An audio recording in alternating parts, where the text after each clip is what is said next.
Hello and welcome to book 14 of the Odyssey. Let's begin. So we start off the book with Odysseus finally making his way away from the harbour, still disguised, and towards the swineherd's house, who is helpfully described as being his most faithful servant when he was still Odysseus, which is very helpful. So he gets to the hut, which was built by Eumaeus, the swineherd, and there's mention of his herd of swine depleting rapidly because the suitors just keep taking his pigs. They keep being like, hey bro, we need more pigs. And he's like, okay, I don't have many left, but here, take some more. And they just keep taking them. And he also makes his own shoes, apparently. So we love a self-sufficient king. So Odysseus approaches him disguised, and the dogs go absolutely nuts to him. They're just like barking at him. They're just about to try and kill him before Eumaeus stops them. And he's like, damn, you would have been toast if I had stopped those dogs. You gotta be more careful, fam. Those dogs are deadly. I should know, I've raised them. I mean, it hasn't been easy for me right now as well, so I would appreciate not having more trouble, because like my master left and he's probably dead, and all I can do is yearn for him to maybe return while he's probably lost and starving somewhere or dead, you know. But anyway, come inside, have some food, have some wine, because he's very good at senior. He's very good at treating strangers as guests.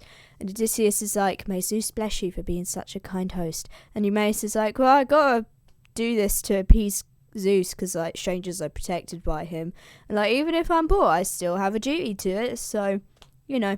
But I would be a lot better off if the king was still alive, though. He would have given me tons of stuff, like a whole mansion and shit, and a wife.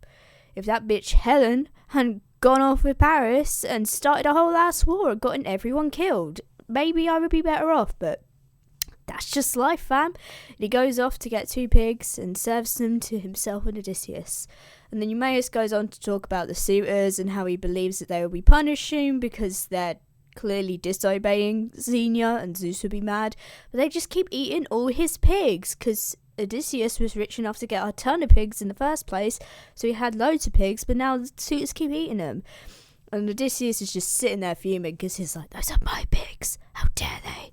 And Odysseus is like, so who is your master anyway? You never said his name, because like, I might have met him on my travels and I might have some news about him. And Eumaeus is like, bro, if you have any news on Odysseus, that would be wild. His family would love that, but not gonna lie, we've had plenty of beggars lie to Penelope and stuff about him. She doesn't need any more people lying to her. It's just not necessary. Plus, I'm fairly certain he's dead by now. He's been away for a very long time, which is sad because he was a good master. I liked him. And Odysseus is like, listen, I can do you one better than that and swear on Zeus that Odysseus will return within this month, and I will accept no reward until he does, trust me. And Eumaeus is like, nah fam, don't bother, it ain't gonna happen. But right now I'm more worried about Telemachus, because like, being the crazy kid that he is, he's gone off to Pylos and God knows where to try and find his father. And the suitors have planned an ambush to kill him when he gets back, so guess he's dead. But anyway, who are you? Where do you come from? Tell me everything about you. I want to know. And so Odysseus spins this whole ass crazy tale because he's so good at storytelling. And it's like, okay, so I used to be like a rich Cretan lord, like a great general. I was great in battle. I won a lot of battles, and I got a lot of booty from it as well on my expeditions. And then I went to Troy with Idomeneus, which I survived because I'm that good.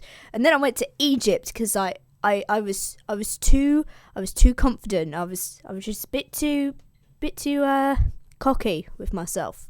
And then my crew, when we got there, they went on this whole pillaging rampage and were killed by the Egyptians. But luckily I survived thanks to the king's mercy, because I went up to him and I begged for forgiveness and to live, and he was like, it's fine. And all the other Egyptians wanted to kill me, but the king was like, nah, I have use for this guy. So I served by his side for a few years, and then I got tricked by a Phoenician to work for him, and then he put me on a ship to Libya under the false pretense that I was just delivering cargo, but really he was selling me off as a slave. And then a storm hit, and I was stranded in Desprotia, where Poseidon'S Song gave me some shelter. And this is where I found out that Odysseus had previously visited with a lot of treasure, and apparently went off to Dodona to go to the oracle and find out if he should return. And the host swore to me that Odysseus would return home. And then I was sent off to King Acastus, but the crew turned on me and stripped me of everything and reduced me to a slave. And then I got to Ithaca, they had me all tied up, but the gods undid my bounds, and then I ran off into the thicket, and the crew tried to find me, but then they gave up after a while, so that's how I got here. And Eumaeus is like, wow, that's pretty wild, dude. I'm sorry about that. That's a rough life, but I still don't believe you about Odysseus. I've heard literally the same tale from loads of other beggars like you. This is not new to me. I know how you all work. And Odysseus is like, okay, let me make a deal with you. If he does return, you reward me with a nice new cloak and stuff, and you send me back to Acastus. Or if he doesn't come back, you can just kill me for lying. Just throw me off a cliff or something. And Eumaeus is like, bruh, I'm not going to kill someone I've just shown hospitality to. That would be suicide. Zeus would punish me hardcore if I did that. I ain't going to fall for that. But anyway, let's see. Let's have some snackies. And so the other herdsmen come back and they do a little mini sacrifice ceremony for Odysseus' return. It was all very nice, and it shows how pious they are.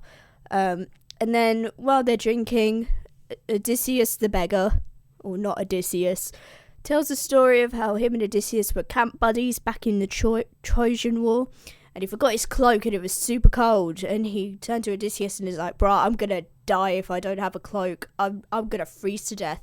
And Odysseus was like, okay, quiet it down, I've got a plan. And he goes to a messenger and he's like, yo, send a message to Agamemnon for reinforcements. We're dying here. And the kid is like, oh my god, okay. And he like drops his cloak and runs off. And then Odysseus grabs the cloak and gave it to definitely not Odysseus. And it was a sick trick. And Eumaeus is like, that's a good story. That sounds like him. And then he gives him his cloak before they all go off to sleep, because Eumaeus is a good boy. He is best man. And that's it. That's where it ends. So yeah, this whole book is just to show how nice Eumaeus is, because he is going to be an important character later. But yeah, again, another pretty short one. Not a lot happens. It's just some nice little chats with Eumaeus, which is always nice. So yeah, I'll see you next time for book 15 of the Odyssey. Bye-bye.